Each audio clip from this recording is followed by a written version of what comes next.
We had a baby! Another one. Baby number 2. We welcomed our son, Harrison, to this world on New Year's Day, 1122. I love that birthday. And we're here to tell the story.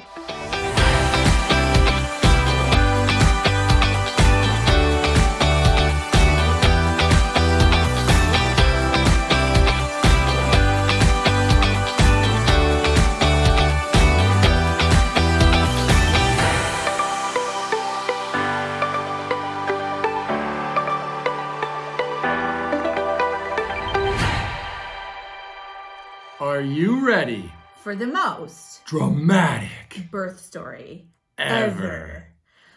If you've seen The Bachelor, you know the joke. But really, it's pretty dramatic. It's pretty dramatic. We're going to tell you about it. You're going to enjoy this. We are super excited to share with you the birth of our son, Harrison. Oh, we're big fans of birth, but not only just birth, natural unmedicated birth, which was our goal with Harrison. Rockstar. Natural unmedicated birth. I was going to wait to the end and see if we could tell him we did it. Teaser alert. We did it. We did it. For the second time. So we actually, if you guys saw our first birth story with Henry, you'll see that we believe in something called the Bradley method. That is what we chose for our birth. Do you want to tell them what that is? We love the Bradley method. It's called husband coach childbirth, which basically means her only job is to get through contractions and push out a baby, which no big deal. Don't call it an only job. You'll get smacked. But she shouldn't have to worry about anything else. Everything else should be handled by the partner. Yeah. And that's what it's all about. And then it teaches her different ways of thinking about the pressure or the pain. Don't call it pain, call it pressure. Are you going to show that? Well, so this is actually, it's called the Coach's Playbook, and it teaches you like the different stages of labor. So a lot of people think with birth, like it's in the movies and it's this horrible, painful, awful experience. And I'm not going to lie, like it's not a walk in the park. It's not a walk in anything. It's really challenging. It's hard. However, what is so cool about it is that women have been doing this for millions of years. Like, we are made to have children. Our bodies can grow a human, have an organ that wasn't there before, the placenta. Like, it's just so, I'm obsessed. I think birth is amazing. And it's not something that you have to be scared of. You can educate yourself to be super empowered and know that like you can do this, and with the right partner, it just makes everything better. We had like specific birth affirmations that we said. I've talked about it on my social media too, so if you guys want to check that out, you're welcome to. But it's a really powerful experience to be able to give birth and know that you are capable, 100% capable of doing it. That being said, it doesn't mean that you're not an amazing mama or an incredible person if you decided to do a C-section or needed to, or you decided to get an epidural. Having a baby is a huge deal, and whatever way you choose to do it is amazing. We're just going to share with you our story. Harrison was born on the 1st of 2022, but let me take you back to December 30th, 2 days earlier. Where the magic started. December 30th, 10 o'clock. Our living room, Rachel has her first contraction. Boom. Hits way harder. It wasn't like the Braxton Hicks little contractions that she's had for weeks. It was a real contraction.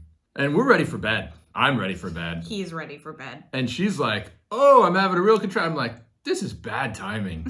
He likes to sleep. He really wants to sleep. So if I have a contraction at night, he's like, you should just rest. It'll be fine. It'll start. No.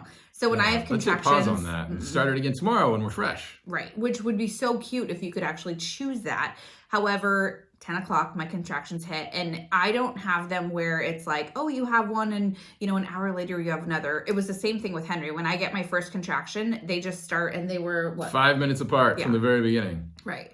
So that was 10 p.m. Yeah. Went till 1 a.m. when we called our midwife, Mackenzie, who was snowed in. So we were like, hey, can you get here? She was over an hour away. Yeah. It was snowy.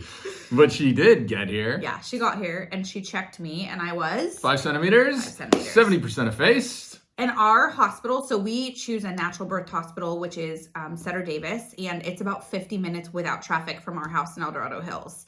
So that meant we had a 50-minute drive. I was 5 centimeters. Everyone agreed, like, we should go. Yep. Our midwife said, yep, I think you should get in the car and let's go. Yep. So we drove to the hospital, and Got there about 2 a.m. And I was making jokes. Like, I was coherent enough to talk, which I was not that way when we were having Henry. So we're like, that's a little weird, but I'm 5 centimeters. Okay. With Henry, she was in a trance Yeah. in the car ride. And like, I don't think you remembered much of it, right? No, I didn't. Like an hour went by and she's just doing labor and contractions. But Right. this time, where she's making decisions and cracking jokes and we're talking about stuff, I'm like, uh-oh, I hope it progresses when we get there. Right. Which, why wouldn't it? Because I'm in labor and I was continuing to have contractions. And it's a week before due date, so any time, like it's totally Right. the time to go into labor. And so we check in the hospital. And the one thing I kept saying to Ryan is, I want a birthing tub. I want a birthing tub. Because while I do unmedicated births, I was able to be in a birthing tub with Henry. And it was like this dreamy, weird state where I'm Warm literally water, getting to floating. like 10 centimeters and falling asleep in between contractions. So if you haven't ever tried birthing tub for pain management, highly suggest it. So we asked for a birthing tub. We got one. They put us in the room. We labored. You know what I think the best part of the birthing tub is? What? You had 6 hands massaging you. That is definitely a bonus. I Me, liked a it. doula, a nurse. Everyone's like, oh, is it your back, your arms, your neck, your head? And I'm like, oh, rub all of me. So we're at the hospital. We're laboring. Eventually they were like, if you can rest. So we like are spooning in the hospital bed. Yeah, we both get in the hospital bed. Yeah, contracting, falling asleep in between contractions. And then 6 hours pass. And it was really sad and really hard because the doctor came in and said, Not sure if you should stay. yeah. Like, consider not being here anymore. Which was honestly like heartbreaking. Like, I mean, he's laughing now. I was wrecked, you guys. Her expectation was that she would leave the hospital with a baby. Like in my arms. And they were suggesting we leave the hospital yeah. without a baby. But what I will say is like And we'd stayed up all night. all night. And you've been laboring for many, like many hours. 10 She's hours. exhausted. I was ruined. Like my heart, my soul, I just felt so deflated because I had worked for 10 hours contracting, thinking it was getting me closer to my child.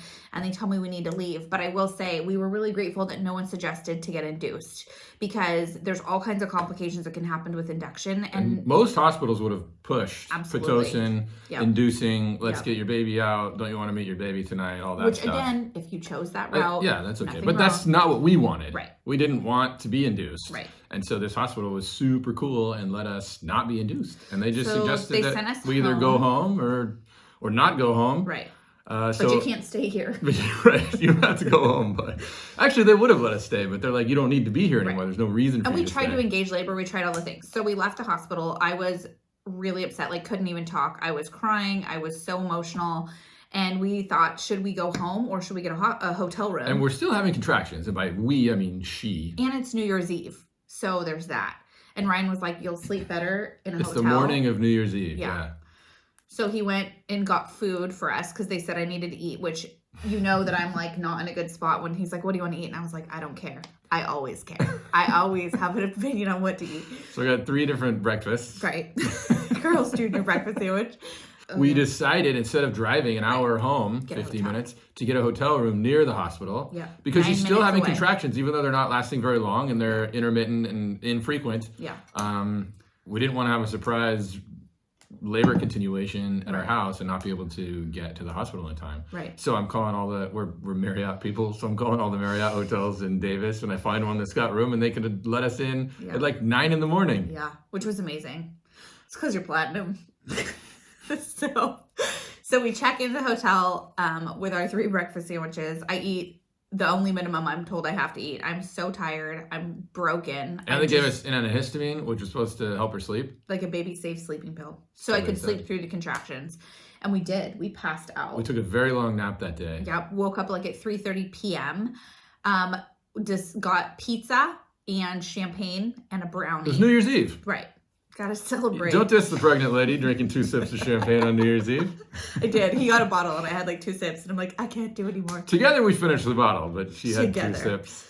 So the other thing that was funny is like we had decided if the next day we were going to wake up, we were going to get a great DoorDash breakfast and then we were going to engage with labor. So we went to Target, bought tennis shoes, a sports bra because I was going to have a baby. Right, this is so I right only had, before like, dinner on New flip-flops. Year's Eve. Right. We're in Target. Yeah. We had an adventure. She bought a whole Skechers outfit or whatever they were. for our workout plan the next morning. Right. And then the next morning happens and I woke up at what? 6:30. No, before that I woke up uncomfortable. Oh, 5 a.m.? Yeah. Yeah, she wakes up at 5. I'm like, what? And the guy likes to sleep. And I was like, I wasn't having a contraction, but I didn't feel right. Like I felt uncomfortable. And I was like, I can't get comfortable. And we did something called the Miles Circuit, which if you are having a child. milescircuit.com. Yeah, it's Pretty look neat. it up. It's It's 3 really positions. cool. It like helps the baby get in a better position. It's 2 positions and then some exercises. Yeah. To like engage labor. And so our plan was to do the Miles Circuit. So anyways, that morning I didn't feel right. We did the rest part of the Miles Circuit. I fell back asleep and then I woke up at 6:30 and it was contractions, man. Just like 2 nights before at 10:30 p.m. on the couch or 10 o'clock on the couch, where the contraction just started and it was hot and heavy. Yeah. Well, it was even hotter and heavier at 6:30 a.m. in the hotel room. So they started at, so I have my contraction timer, right? And I'm like hitting the button. So they started at 6:30 and they were like 20 seconds apart. But then my friend. 20 seconds long. Oh, 20 seconds The first 2 were 20 seconds and 15 seconds, about 5 minutes apart. Then. And then the next one was 45 seconds long. And then a minute. And then then before 2 long, minutes. we're at 90 seconds. And then 2 minutes long. She was double peaking with no rest in So between nobody contractions. knows what that means if they haven't had a child. That's contraction. Immediately back to back, So no when rest. you're having a contraction, I will tell you, like, the one thing I looked forward to is the peak of the contraction, right? So the contraction starts and it's like tensing, ouch.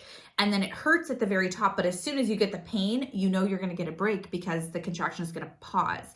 Well, when you're double peaking, meaning contraction, there's no break. And so I said to him, there's no break, which means the baby's coming sooner than later. And we're 9 minutes away from the hospital. Usually, that's called transition. Usually when you're double peaking, when it's lasting that long, when things are crazy, it's about time to start pushing. Right. Like seconds or minutes away. So Ryan is like, we got to go. We got a messy hotel room. Yeah. We got to clean it up. She was going I'm to shower. We had all incoherent. these I can't plans. We hadn't even used our workout outfit we bought the night before at Target. We're not ready, but I'm just throwing everything together, and it's 40 degrees outside, and I'm like, I have her jacket, and I'm trying to put it on her, and she's like, no jacket. I didn't sound like that, but I was like, no jacket. I couldn't think about putting my arms in something like a when I was in nightgown so much. thing. I was just in like a summer Super labor thin. dress. And we had to walk to our car. Right. Like, I don't know, But 100 I'm feet or something. remember, double peaking, I'm contracting freaking hard with no medication in me. So I'm feeling all the feels. So we get in the car. I'm like, am no I going to be a jacket. bad husband if when we're retelling the story, I don't fine. get a jacket on her and No she jacket. freezes to death on the way to the hospital? She's good. So she won that argument. She did not get the jacket on, but So I we're guess in the it car. didn't bother her either. Driving there. And I'm contracting, right? It's 9 minutes. So I'm just, having a baby, no big deal. And then I remember the day before, Mackenzie, our midwife, was like, did you ever feel the baby moving down? And I was like, I don't know what that means. Like, no. And then we're in the car and we're pulling into the hospital and I have a contraction. It's really hard. And I feel the baby move down. And in my head, I was like, that is so cool. But out loud, I'm like, ah! Right.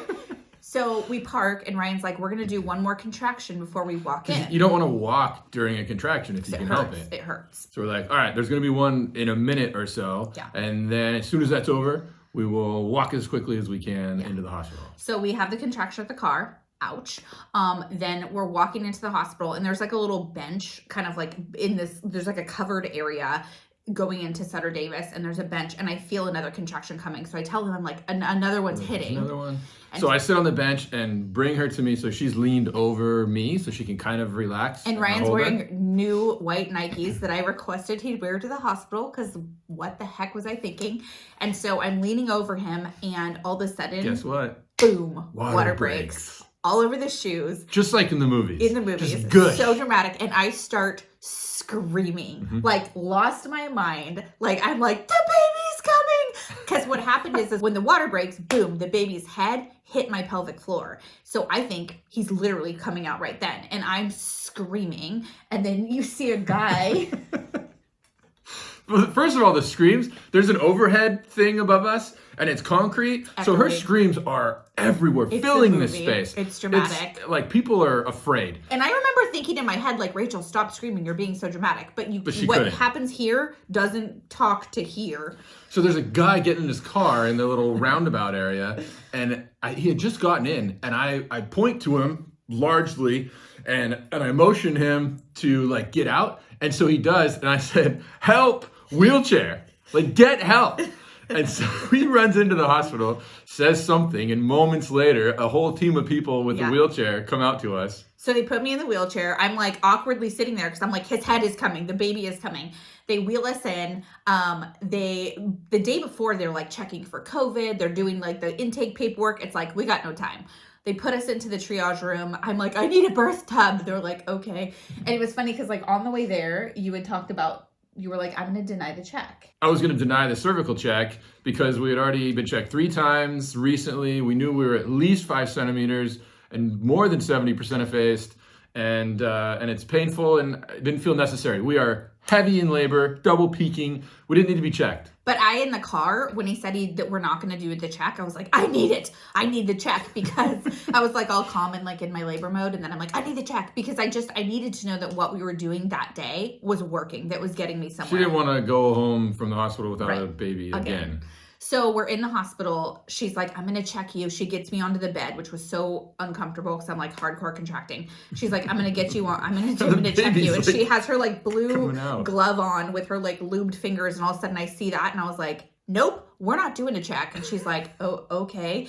I thought you wanted one. And Brian's like, okay, on this next contraction, let's get you to be on all fours. She's laying in the bed like this, like super uncomfortable. I'm like on a hip with an elbow. Hey, let's get into one of those birthing positions we practice. We practice for like so many, like we know all the labor positions. Be more comfortable for you. Well, again, she's like, no. I feel like I was more like, no, I think I'm gonna. Yeah, you used your princess voice. So it just, when you're in the mode and you're contracting that hard and you're that close to like the end, which I didn't know I was, I couldn't do it. So the lady is talking to me and I was like, I'm going to start pushing now. And she's like, wait, what? And I was like, I'm going to start pushing. And I will tell you this. So if you've had a child, you know this. And if you haven't, you will be told that you're going to get the urge to push. An overwhelming urge to push is what they call it. And with Henry, I never had that. Henry had some like scary stuff going down in his birth. And so they were like, hey, why don't you try pushing? I was like, I don't really feel like I need to. They're like, why don't you try pushing? We pushed a little early because they wanted Henry to get out. We pushed for 2.5 hours with Henry. It was horrible. With Harrison, she felt that overwhelming urge. So I was like, I'm going to start pushing. So we got to the hospital at 9:08, checked in. What time did we have the baby? 9:21. 13 minutes later, you guys. We had several minutes to spare. Yeah. Literally 13 minutes later from being wheeled in there like a screaming psychopath to him, baby being placed in my arms was 13 minutes. And it was crazy. It was so intense. But I will tell you that the second that baby was placed on my chest, it was like the biggest relief in the world. Everything it took to get there didn't matter. That was the end goal, and we'd achieved it. Well, and you guys know if you followed this pregnancy, right? Like we had vanishing twins. Then we had a subchorionic hemorrhage, which landed me on bed rest. We had anemia. We had... What else had happened in this one? My kneecap popped out of place. Gestational diabetes, all the things. And I say I talk about our contractions, our pregnancy. I think it's because this guy is my absolute rock. He's my partner. He's my best friend. And we got pregnant together. You did help there. That's true. It's my contribution.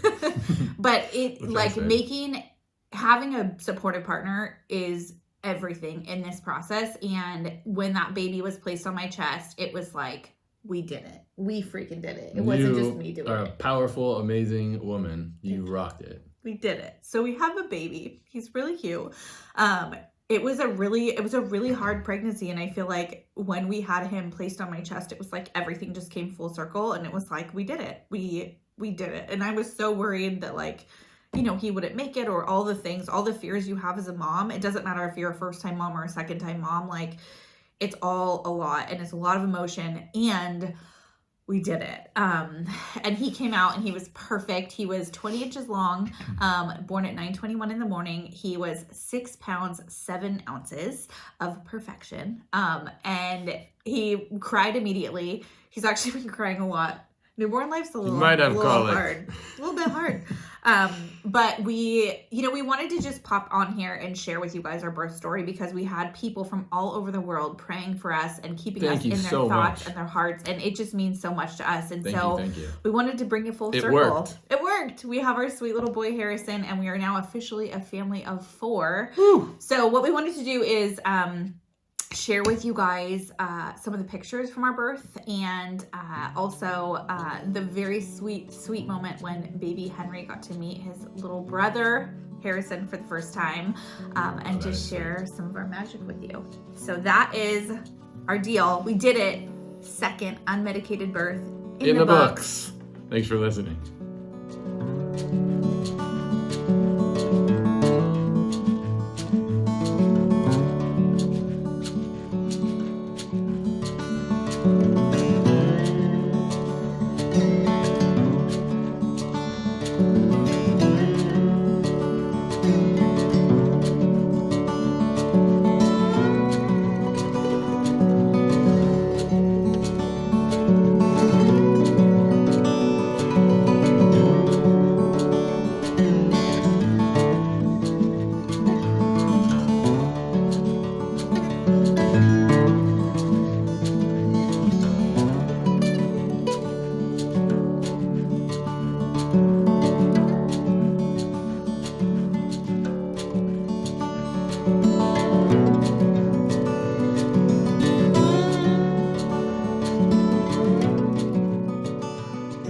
Your baby brother. I know. What do you think? Is he cute? Yeah. Yeah, he's so What do you want to say to baby brother? Hi, baby brother. Oh. He's so If he could talk, he would say hi to you too. Henry, guess what? Oh, he's gonna be on or something. You're his big brother. His big brother. Nice. Baby brother's name is Harrison. Baby brother is adorable.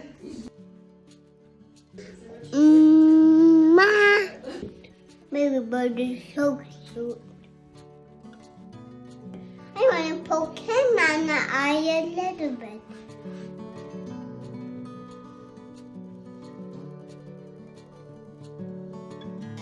All right, my friends, you just got to see one of the most special moments of our entire lives, the birth of our second sweet boy, baby Harrison. Speaking of him, Now you get to meet him. And here he is. he's really happy. Scrunch face and all. This is baby Harrison. Let's see this boy. Henry, who is this? Harrison. Is this your baby brother? On the whole Harrison. Can you give him a little Hold his kiss? hand. On his head. Go ahead. Mwah. Good job, baby. All right, this is us. Leave family. Say Party bye-bye. of 4. Say bye-bye. Bye-bye. Bye-bye.